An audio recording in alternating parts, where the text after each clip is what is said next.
Even though we in this capital city of our nation have gone back and forth over ways to cut this public debt, here we are, and we have an agreement. Members of this body, as well as the other one down at the other end of the United States Capitol, clearly are sincere in their differences. But I think what you're seeing in the overwhelming vote yesterday in the House of Representatives, that most of the members agree that gridlock doesn't do anything to help the country, and especially the economy. And so we've got this compromise plan in front of us, and later today, one of two things will be true. Either we will have done what is in the best interest of the American people, or we will have failed. And I think overwhelmingly what we are going to do when we vote at noon today, I think it could be as much as 75 votes of this 100-member United States Senate that will vote in favor of this package.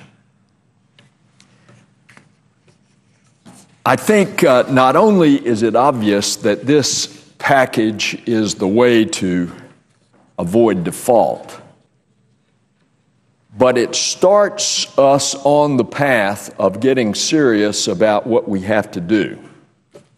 More than $2 trillion bringing down the deficit over the course of the next 10 years, and that's according to the Congressional Budget Office. It's going to cut about half of that now, and it leaves the rest of it up to a super committee of 12 members, half from the House of Representatives, half from the Senate, each of those halves appointed by the respective leaders of the chambers. And so it is possible that they will deadlock, but I think with the concern about the financial precipice that we have been teetering on, I think that super committee is going to come up with a significant deficit reduction. They've got a target of about an additional $1.5 trillion over the next 10 years, but they're not limited to that. And so the backup, if this super committee fails to agree, then there are a series of spending cuts that automatically happen. This agreement also calls for a vote on a balanced budget. I've voted for balanced budget constitutional amendments in the past, and we're going to have another opportunity to vote for one. I assume we're going to have a vote for two different versions. And the version that's being offered by Senator Udall is the one that I intend to vote for.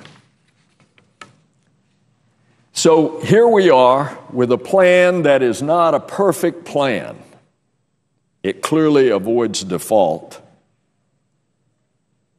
But all of us agree that what it does do is that government spending must be cut, that the public debt must be reduced. Otherwise, our economy will not recover, and America will no longer be in good standing around the world. That's the bottom line. So, I often quote it. It's actually from the book of Isaiah, in which the Lord is speaking to the people, and he says, "Come, let us reason together." Isn't that so true here?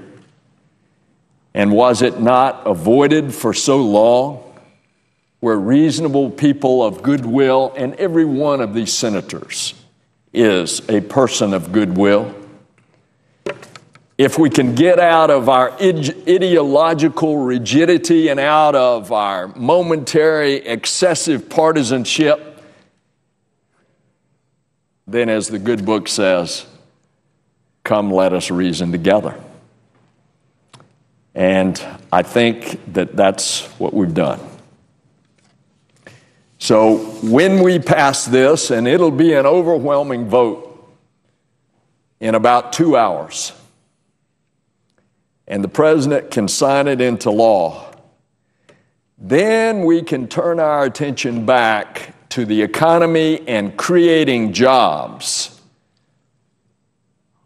which we so desperately need to bring us out of this recession that has been lingering far too long. Madam President, thank you for this opportunity. Madam President, I yield the floor.